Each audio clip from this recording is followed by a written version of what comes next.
Hey, my fellow Vikings lovers, this is Lysandra Everett, and boy, am I excited to give you this update. We are on episode 7, I think. I'm looking to make sure. Episode 7, season 2, Blood Eagle. Okay, if you missed this episode, holy smokes is all I gotta say. All right, so let's get to it. Okay. We so there oh man, there's so many dynamics going on right now. It's just totally crazy. So first, let's talk about King Ecbert. So King Ecbert and King Aelle from Northumbria, that's where the Vikings raided first in the first season. That's where Athelstan was captured. So anywho, so King Aelle, I think that's how you pronounce his name, and King Ecbert, nuts and bolts is they're joining forces, okay? And so obviously King Ecbert is bigger than King Aelle because he was asking, so what is it to you to not to not turn against me? So their kids get married. And what is funny is Athelstan, when they're standing up there chanting, God save England, Athelstan's right up there with them, God save England. But there is a part of the episode where a raven shows up, and so that's just kind of crazy. But anyway, so Ragnar is back home and he's asking the soothsayer, I don't even know what his name is, about Athelstan. And he's telling them that, Athelstan is still alive. He's with the king. He's with somebody, So, so Ragnar is really interested in what's going on with Athelstan. Now, King Horik. King Horik is, he's still trying to get back to England. He wants his revenge. So, he's going to Ragnar. Now, Ragnar's got Jarl Borg, just totally strung up, right? He's captured this dude. He's in jail. He's going to execute him. Ooh, that part was just off the chain, but I'll get to that. Anyway, so he's really just kind of working his ins and outs. Now, Siggy, dude, okay, she is going to wind up getting herself killed. That's all I got to say, because now Floki, and let me tell you why. So Floki and Helga are pregnant now.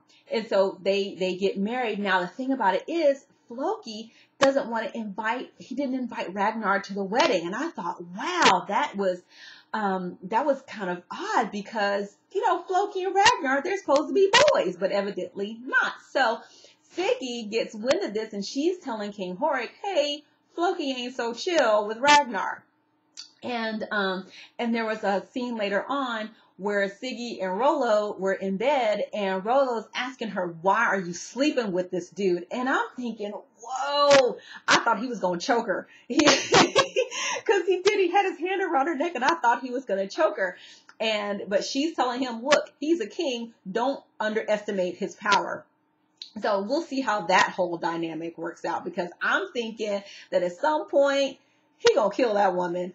He's going to kill her or Ragnar's going to kill her. But she's kind of being, she's really being a snake in the grass right now. Nobody can really trust Siggy. Siggy is just out for herself. That is all. So now back to Jarl Borg. He's hemmed up in jail. King Horik goes to see him. King Horik's like, dude, what you want me to do? And Jarl Borg is, if I were you, I would arrange for my escape. Then we kill Ragnar and make Rollo the Earl. Okay, and so King Horik is playing along with this, and he's asking Ragnar, are you still going to kill this dude? Ragnar's like, yeah, I'm going to execute him.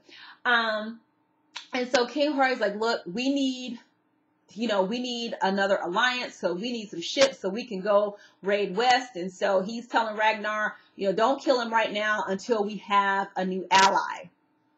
That where it gets good, because here comes out of the blue some person saying, hey, my Earl wants to be your ally.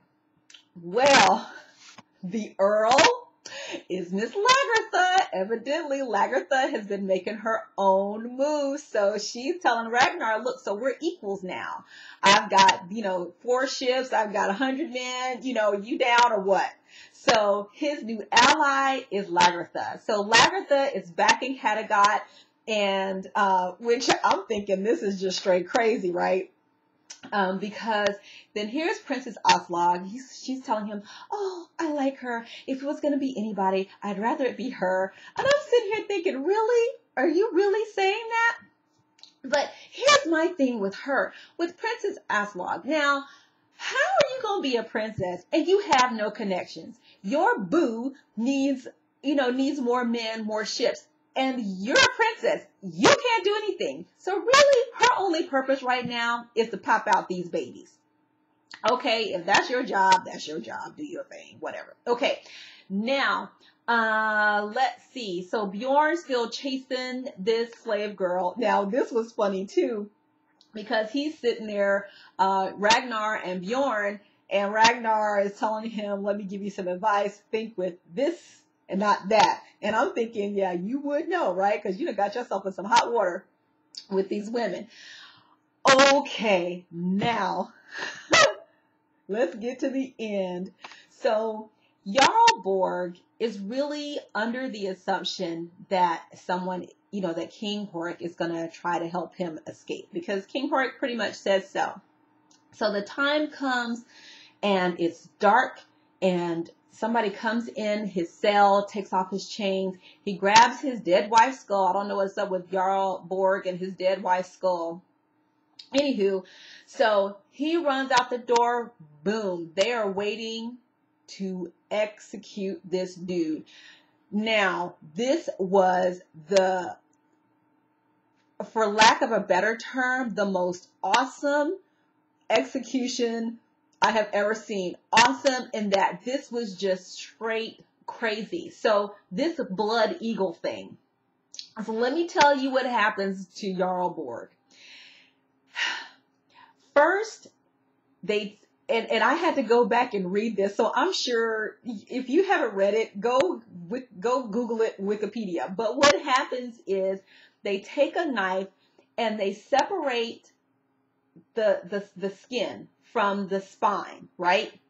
Then you take an axe and you chop their ribs from the spine. Yes, he's still alive.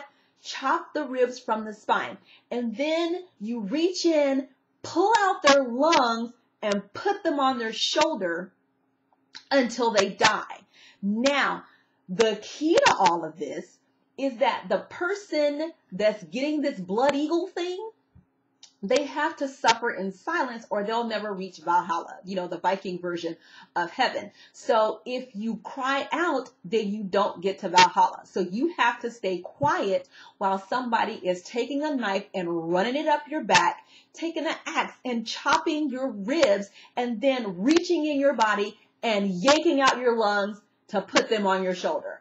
It was, oh my gosh. They even showed where Helga passed out while they were doing so they're all, just to get this scene in your head, Jarl Borg runs out of the cell. He thinks he's about to escape. And here's this crowd of people and this, this really ceremonial type thing because Ragnar is standing there in this white, in this white outfit, and he's got the knife in hand. And so, Jarl Borg has to put his hands up in these things. They don't even tie his hands. He's got to be there voluntarily. And, and then the whole cutting thing starts. I thought the human sacrifice in the first season was crazy. No, this was straight crazy. You gotta see it. If you have not seen it, I'm really hoping you are DVRing this stuff because the episodes get better and better as they go. Can't wait to see what happens next week. Whew, that was off the chain. Okay, so that's it. And if you're wondering why I'm sitting here making these videos and, like I got nothing else to do, let me tell you something. First of all, I love this show. But secondly, I own my own eBay store. That's how I'm able to do what I do. Okay, so connect with me on Facebook. I'd love to get to know you and talk about all this Viking stuff. And I will see you next week. All right, see you later. Bye.